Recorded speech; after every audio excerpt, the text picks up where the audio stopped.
मेरे जब मैंने करियर स्टार्ट किया था तो मुझे वो लोग याद हैं जिन्होंने उस वक्त मुझे प्यार दिया, इज्जत दी, मान दिया, इतनी हिम्मत दी कि मैं आज इस मकाम पर हूँ।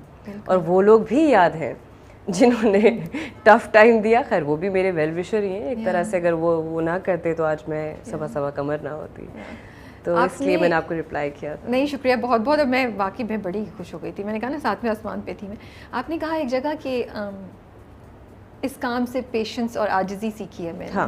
मुझे बड़ा इंटरेस्टिंग लगा काम कैसे सिखाता है, और स्पेशली ये वाला काम जो कि इतना ग्लैमर ओरिएंटेड है और तारीफें कर करके लोग आपके दिमाग यहाँ से यहाँ पहुँचा सकते हैं। तो मुझे आपकी ये स्टेटमेंट बहुत इंटरेस्टिंग लगी कि कैसे। राबिया, मैंने तो अपनी लाइफ में बहुत स्ट्रगल की है। मुझे याद है मैं बहुत छोटी थी जब मैंने हम सब उम्मीद से शुरू किया था, वो मेरा करियर का स्टार्ट था। तो मंडे मॉर्निंग में जाती थी बारी स्टूडियो सुबह शूट के लिए, और ट्यूसडे मॉर्निंग में वापस आती थी। पूरी रात डिफरेंट कैरेक्टर्स करना, गेटअप करना, मिमिक्री करना, होस्टिंग करना, इतना इंसान थक जाता है। और मैं उस तरह का इंसान था कि बस मैं घर जाना है, हो गया। फिर वो आहिस्ता आहिस्ता मुझे उन कैरेक्टर से प्यार होने लगा, मुझे अपने काम से प्यार होने लगा, मुझे अपने सेट से प्यार होने लगा, मुझे उस इंसान की भी कदर आने लगी जो स्पॉट बॉय है हमारा, सेट के ऊपर सारा दिन पानी पिला रहा है, भाग रहा है, दौड़ रहा है। ये लाइट के लोग, ये कैमरामैन, ये हमसे पहले आते हैं सेट पे। ये कुछ नहीं तो इज्जत तो डिजर्व करते हैं। बिल्कुल। मुझे फिर लगता है कि एक्टर की जॉब उतनी मुश्किल नहीं है जो उसकी टीम का काम है। तो इट्स अ टीम वर्क। उनको तो रिकॉग्निशन भी उतनी नहीं मिलती जितनी एक्टर्स को मिलती है। That's very sad.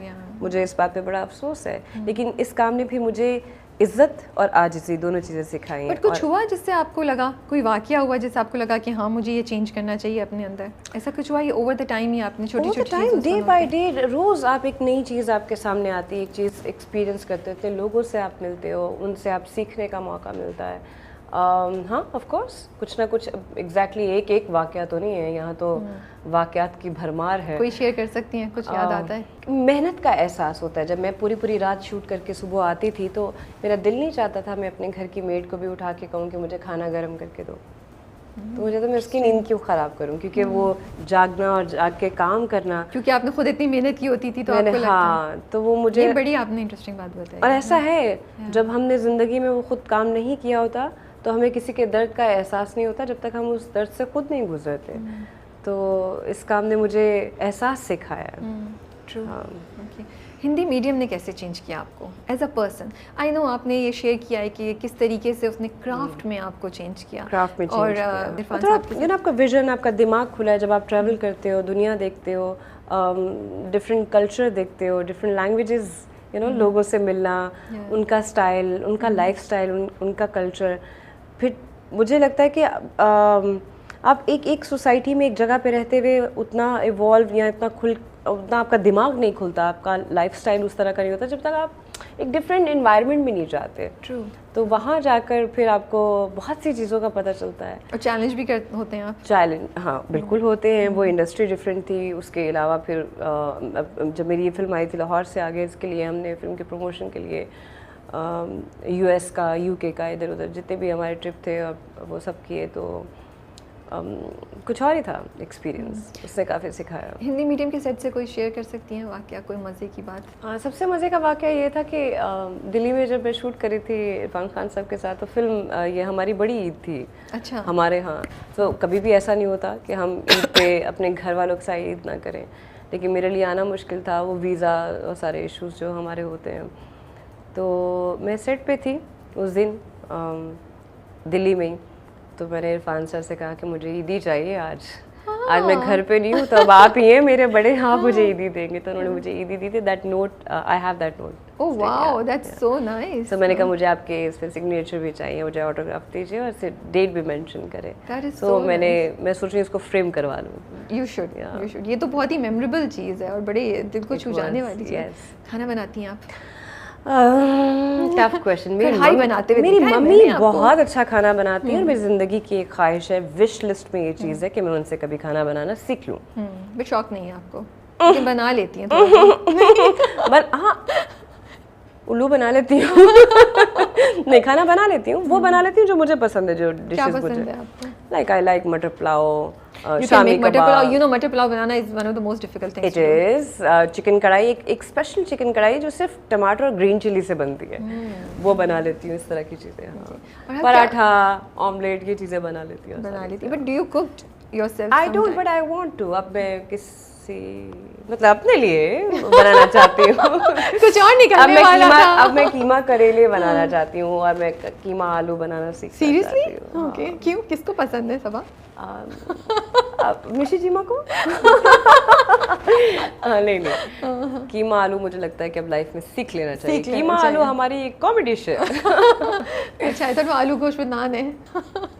कीमा आलू एक स्पेशल डिश है। आप वाकई बुर्का पहन के निकलती हैं? टाइम होता है थोड़ा, इसके पीछे मैं आपको, मुझे पसंद है, मेरे फैंस मेरे पास आते हैं, पिक्चर्स लेते हैं, प्यार देते हैं, उनकी दुआएं मिलती हैं, किसको नहीं अच्छा लगता अप्रिसिएशन और प्यार, सब कुछ, तो वो मुझे, मैं बहुत इंजॉय करती हूँ। लेकिन मेरे केस में क्या है कि आपके पास डेट्स नहीं होती, मुश्किल से आपको वक्त मिलता है, और मैं अपनी शॉपिंग नहीं करती, वो जो घर का छोटा मोटा ग्रोसरी और सामान, ओहो आई लव इट। मैं बहुत घरेलू बच्चा हूँ। मुझे पसंद है कि मैं एक चेयर भी जाके खुद खरीद के लाऊं, पहले विंडो शॉपिंग करूं, कलर देखूं कि मुझे क्या चाहिए, बेड स्प्रेड कैसा चाहिए, पिलोस कैसे चाहिए। हाँ, मुझे, मैं बहुत शौकीन हूँ, मैं बाहर भी जाती हूँ, घर को सजाना, तो ग्लास, आप सोचे मैं गई थी वेकेशन पे यूरोप, ठीक है, मैं बर्लिन से एक जग लेकर आई जो ग्लास का जग था, अब वो पूरे रास्ते में हाथ में उठा कर लाई कि टूट ना जाए। पूरे ट्रिप में वो जग मेरे हाथ में था, तो मैं इतनी शौक। तो बुर्का पहनने का मेरा सिर्फ मकसद ये होता है कि वो जो शॉर्ट टाइम होता है मेरे पास मॉल जाने का, वो पिक्चर्स में निकल जाता है। ट्रू। अब आप नो भी नहीं कह सकते, आपके फैंस आपको प्यार करते हैं और मुझे नो कहना अच्छा भी नहीं लगता। लेकिन आवाज़ से नहीं पहचानते, सॉरी मैं आपको काट रही हूँ, मैं मास्क आवाज़ से पहचान लेते हैं, आंखों से पहचान लेते हैं। मतलब एक चीज़, कितनी चीज़ें मुझे तो पता है, कभी कभी सांस नहीं आ रहा था, मैं कहती हाय 10 मिनट के बाद मैं थक जाती, मैं क्या घर जाना है। एक बार तो क्या हुआ कि मैं शॉपिंग मॉल में थी, किसी शॉप में थी, तो वहाँ स्टेयर्स से नीचे जाना था कहीं, वो स्टेयर्स में कहीं मेरा पाँव में बुरका आया और मैं फंस के गिर गई, तो मेरी बहन मुझे उठा भी रही है, साथ हंस रही है, कहती तुम्हें क्या मुसीबत पड़ी है, उतार दो। मैंने कहा मैं क्या करूँ, अब तो बता भी नहीं सकती इस सिचुएशन में, शॉपिंग भी करनी है, टाइम भी कम है, अब मैं पिक्चर्स बनवाऊँ या शॉपिंग करूँ, तो थोड़ा मुश्किल होता है, थोड़ा मुश्किल हो जाता है। एंड ऑल्सो वो आप आज़ादी से, सुकून से जाके वो एंजॉय करना चाहते हैं प्रोसेस। बट अगेन मुझे अपने फैंस को नो कहना भी बुरा लगता है, मुझे उनसे प्यार भी बहुत है, वो आते हुए इतने प्यार से आते हैं, तो वो फिर एक अच्छा फरार है कि मैं ना बड़े मजे से, तो मैंने कुछ भी पहना होता है, नीचे स्नीकर्स, बुर्का, नहीं बड़ा मजा आता है, आप देख रहे हो लोगों को और लोग अपने मस्त घूम रहे हैं, और मुझे होता है किसी को पता ही नहीं है सब आ जा रही है, आपको क्या पता मैं मजा आ रहा है। और कभी कभी तो मैं ऐसी हरकतें करती हूँ कि मेरी फैमिली और मेरे फ्रेंड्स हंस रहे होते हैं कि सब क्या कर रही हूँ, मैं कहा हाय प्लीज कौन आइसक्रीम लेकर आओ मुझे खानी। ये वैसे अब मैं सोच रही हूँ तो कितनी इंटरेस्टिंग बात है कि छोटी छोटी चीजें करना भी कभी मुझे तो बहुत पसंद नहीं होता ना, and you have to do all of this, आजादी से आप वो मेरी बहन कहती कभी कभी कि उसके गले में दुपट्टा होता है, साथ मेरी भांजी होती, तो वो फुल मॉडर्न ना नीचे पहने हुए उन्होंने स्नीकर्स और फ्रॉक, और कहते हैं हाँ खाला ये सोच रहे होंगे कि ये इनकी पर्देदार क्यों है, ये सारे घर वाले तो इनके पर्दे हुए, चुप करके चलो। तो फिर मेरी बहन कभी कभी मेरे नाम से बुलाती है कि रशीदा। अच्छा, बुर्के वाला नाम आपके रशीदा है? कुछ भी ऐसा नाम, कोई ऐसा मेरा नाम ना हो बस। भांजी हैं आपकी? मेरी बहुत प्यारी भांजी है। ओहो बहुत ज्यादा दोस्ती है उसके साथ, वो 12 साल की बच्ची तो पटाखा है। अच्छा, एक है भांजी, मैंने उसका नाम रखा है सस्ती बिली आइलिश, मार देगी जब वो इंटरव्यू देखेगी। खाला don't make me feel bad, खाला मेरी क्लास फेलोज बुली करती मुझे, खाला प्लीज डोंट कॉल मी। आप उसको स्पॉइल करती हैं? आर यू दैट टाइम पर? मैं बहुत प्यार करती हूँ, बिल्कुल स्पॉइल कर देती है। हाँ, लेकिन मम्मा ने उनकी बहुत खींच कर रखा हुआ, तो फिर हल्का सा सॉफ्ट कॉर्नर यहाँ से मिलना चाहिए, तो परमिशन के लिए वो आपके पास आती होगी, या ब्राइब या सिफारिश कराने के लिए? मेरी बहन कहती है बड़ी हो गई सलवार कमीज पहने, में कि यार बच्ची है, जो दिल चाहता है पहनने दो, बड़ी होगी खुद ही समझदार हो जाएगी। How does she react to your dramas and all that? वो बहुत समझदार बच्चियां हैं, वो तो मुझे लगता है छोटी छोटी माएँ हैं मेरी, तो मुझे बताती हैं खाला यू शुडंट डू दिस, खाला आई डोंट लाइक दिस, खाला कितने लोग और कम थे, आप भी स्टार्ट हो गए बच्चा। नहीं, मुझे अच्छा लगता है, मैं हमेशा भी कॉल करके पूछती हूँ, वो बड़ी वाली तो माशाल्लाह फैशनिस्टा है पूरी। हाँ, खाला you shouldn't wear this shoes, it doesn't look nice. अच्छा ठीक हो गया तुम्हारा। उसका बड़ा मजा आता है कि जब भी वो कोई अमेरिकन एक्सेंट में फिल्म देखती है या ब्रिटिश एक्सेंट में देखती है, तो उसका एक्सेंट चेंज Foreign हो हो जाता जाता है है। वो फॉरन ब्रिटिश हो जाएगी या अमेरिकन हो जाएगी। मैं कहा सस्ती मेरी ज़बान में बात कर ले। Come back to your वो ये इंटरव्यू देखने के बाद तो मुझे मारेगी। फोन आने वाला लेकिन है मेरा आपको। प्यार भी बहुत है। सोच कभी कभी उनकी माँ से वो कंट्रोल नहीं होती तो मुझे कहती है सबा ज़रा समझाओ ना यार, तुम्हारी बात मानती है। तो फिर मैंने प्यार से कहती हूँ कि जैसा देश वैसा भेस, आपको फैमिली में जाना है, हाँ बेटा तो आप शलवार कमीज भी पहनो, मैं देखो सब पहनती हूँ, ईस्टर्न वेस्टर्न डिपेंडिंग क्लोथ्स हर तरह से, कैसा हाँ है, डिपेंड। सही कह रही हूँ।